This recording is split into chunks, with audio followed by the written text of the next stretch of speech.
How you doing, everyone? Thank you, everyone, for coming out tonight for this special moment for Charlie and my sister, Stefana. So those of you who may not know me, I'm Joseph. I'm Stefana's little brother. And I'd just like to introduce Amanda, who is the maid of honor, and Evan. They're going to have a few words for you guys tonight, so I'm going to hand it over to Amanda for that. For those of you who don't know me, my name is Amanda. I am Stefana's favorite cousin and maid of honor. Just last week, I was going over my speech, trying to work out the very many kinks, and I came across the quote, "Where there is great love, there are always miracles." Within the last few weeks, our family has experienced our own miracle.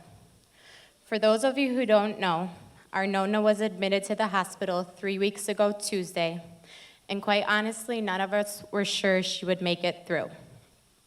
Although she was unable to make the ceremony this afternoon, words can't describe how happy we are to say she is getting stronger each day and that she is on her way to a full recovery.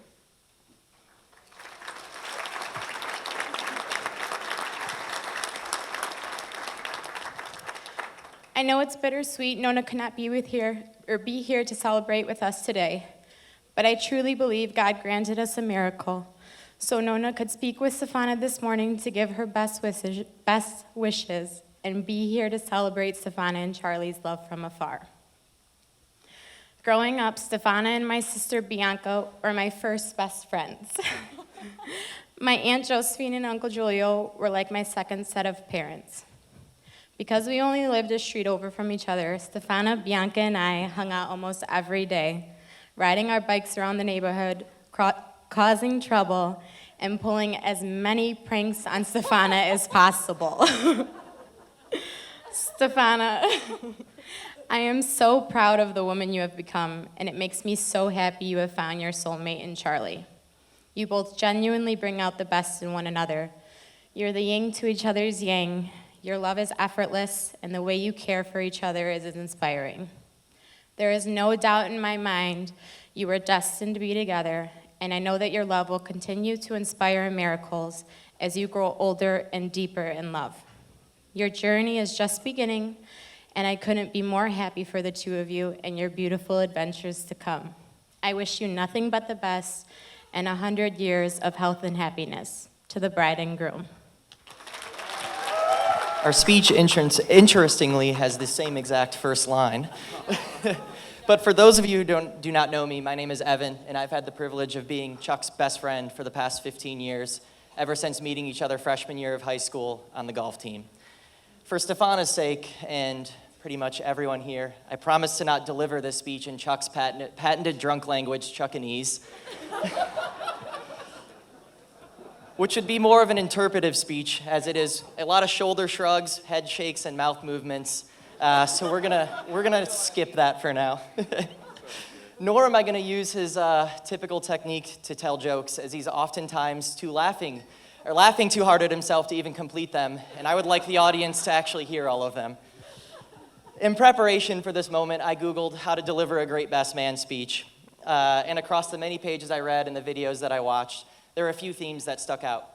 First, keep it under 5 minutes. Second, don't treat it as a roast session for the groom. Sorry, Chuck. And thirdly, potentially toss in a sentimental quote. So to at least achieve one of those objectives today, here's a quote that I found that I think epitomizes our friendship, but also happens to fit really nicely with the flow of my speech. Friendship is the hardest thing in the world to explain. It's not something you learn in school, but if you haven't learned the meaning of friendship, you really haven't learned anything. Since we became friends, we went from being awkward high school freshmen to semi-functioning members of society with real adult responsibilities, and we both happen to outkick our coverage in the spouse department. Stefana, you look absolutely beautiful today. But throughout this journey, Chuck has been one of my life's teachers. He has made me a better friend, better person, and husband, and I want to share a few of those learnings with you here today. So number one, the importance of having a sense of direction. If any of you have been out with Chuck, you know that he turns into a modern-day Christopher Columbus in search of his version of Asia. More Miller Lite and good times. Let's reminisce on maybe one of the times that we lost him. How about in New Orleans? Or San Francisco? Or Austin the first time we were there? Or the second time we went for my bachelor party? Or the countless times in Royal Oak? You guys all get the picture. We lose him a lot. Number 2, the impact of optimism. I think anyone can agree that knows Chuck that he's one of the more optimistic and positive people that we know. But we really put this to the test on our way back from Lake Tahoe when we got a flat tire in the middle of a snowstorm on the side of the Sierra Mountains in the pitch black without any cell service. If you know Claire and I, my wife down there, we're not really great in these kinds of stressful situations. So she's bawling her eyes out. She accidentally lets our dog Bailey out of the car. So Bailey is running wild on the side of the mountains like a scene from Homeward Bound. I'm yelling at Chuck to do these weird finger measurements on Google Maps to try to estimate how far we are from things. I don't know what I was thinking. But in that moment, what we needed was a little optimism, and Chuck looked up at the both of us and said, "It's gonna be okay." And thankfully he did, because I don't know if Claire would be here today. Number 3, the value of taking the path less traveled. This one came from our latest West Branch golf trip, which can be summed up as equal parts drinking as it is golf for 36 straight holes. But if you haven't noticed, when Chuck drinks, his hat is a direct indicator of the number of drinks that he has consumed. So it sits higher on his head, and then the bill kind of tucks over his eyes. So in about the 31st hole, with his hat essentially rendering him blindfolded, and his arm around his beloved cooler of Miller Lite, Stefana, we know what comes first. He decided that cart paths were optional and beelined it straight down this hill, completely ignoring the 5-foot-tall cattails and oddly tall native grasses that stood in front of him. And all I see from behind is Chuck like this. But somehow he made it out the other end unscathed. I do now know how all of those golf cart accidents that end up on Instagram happen. Beer, lots of beer. And number 4, finally always being there. Whether it was driving 18 hours through the night to surprise me on my first birthday away from home in Louisiana, or spending an entire weekend moving boulders and removing fence posts from our house, or in true Chuck fashion, unintentionally saying something profound to make you feel better, but in as few as words as possible, truly living the mantra of Kevin from The Office of, why waste time, say lot word when few word do trick. I know he's always there for me. So while a lot of my learnings have humorous underpinnings, I do think that they can serve as my advice to Chuck and Stefana about marriage. So we're gonna give this a go. First, have a sense of direction. Set lofty goals for yourselves, make a bucket list, and do everything that you can to accomplish them together. The second one may sound cliche, but relationships and marriage aren't always easy. There will certainly be ups and downs, especially because Chuck aspires to be 125 years old at least. Buckle up, Stefana, he's in it for the long haul. But a little bit of optimism can go a long way to turn a bad situation into a good one. Number 3, take the path less traveled. Experience new things together, as this is gonna help you both grow individually and as a couple. And lastly, always be there for one another, even when times are tough, so tough that you can't even tie your own shoes. Yes. Yes, Chuck, I'm talking about you. I would be remiss to not talk about Stefana. Thank you so much for making my best friend happy and truly caring for him. I'm also really glad that he found someone that's willing to drive, so he'll spend less time behind the wheel of a car, because we know his elderly driving habits are a true danger to society. I also look forward to continuing to make memories with us, sharing birthday weekends together, and ultimately having a few too many drinks myself and telling you how much I love you. That's what friends are for, right? To wrap this up, I just want to thank the both of you for allowing me to be a part of your special day, and it's an honor to be up here delivering this speech. I love you both dearly, and I'm so happy. But as importantly, I want to thank Chuck for being the greatest best friend that anyone could ever have. You truly are my brother from another mother.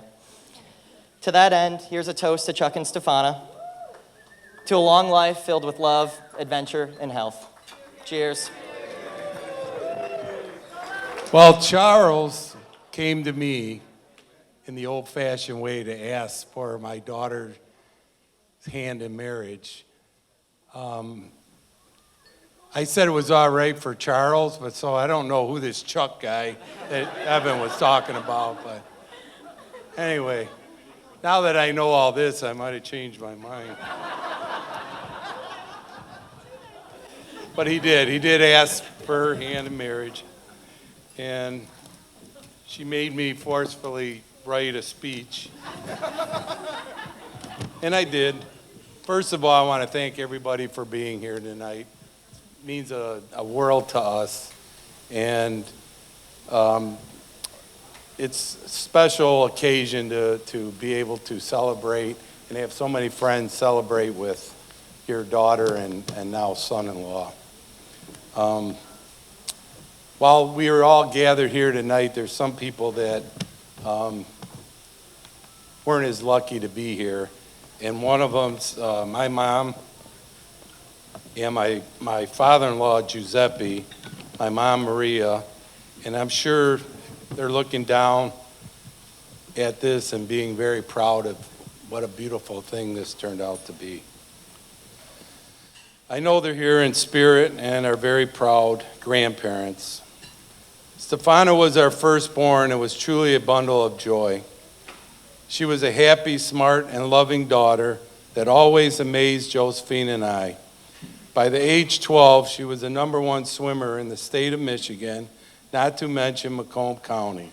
By high school, she was still a state swimmer, but also a fantastic softball player that hit 2 back-to-back Grand Slams in one game, won a high-end tournament with stealing home plate in another, and was the only softball player I've ever seen be intentionally walked 3 times in a game.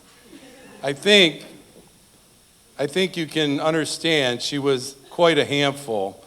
With all that being said, she was an unbelievable daughter and was a thrill to watch grow up. Well, she is all grown up now, beautiful, smart, loving, athletic, and married. Just remember, Stefana, whenever your journey in life may take you, I pray you will always be safe. Enjoy the ride and never forget your way back home. We will always be there for you.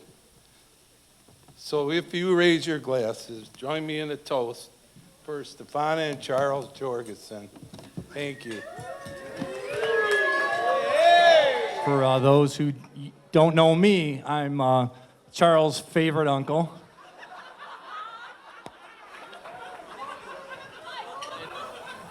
So when I seen Julio pull out this one-page speech, I'm like, holy crow, I literally tore mine in half. See, it's only half the length. But I'd like to do a special blessing before we partake on the food that God has been so good and willing to provide for us. So if everybody would bow their head in a moment of silence, I'll continue. Dear God, thank you for this joyous day. Thank you for the light that has entered Charlie and Stefana's life. Thank you for all our miracles and blessings. Help Charlie and Stefana to find the perfect place in this world for their love to flourish. Let the radiant light of their love shine on all those around them. May their future creations be blessed. Dear God, bless them with the inner gifts of trust, compassion, forgiveness, and truth, so that they may live and grow together in love and peace. God, please bless this food we are about to receive, and let this reception be an honor to you. May God bless your marriage forever. Possa Dio benedite et tu matrimonio per sempre. Salute! All right, thank you, Rich.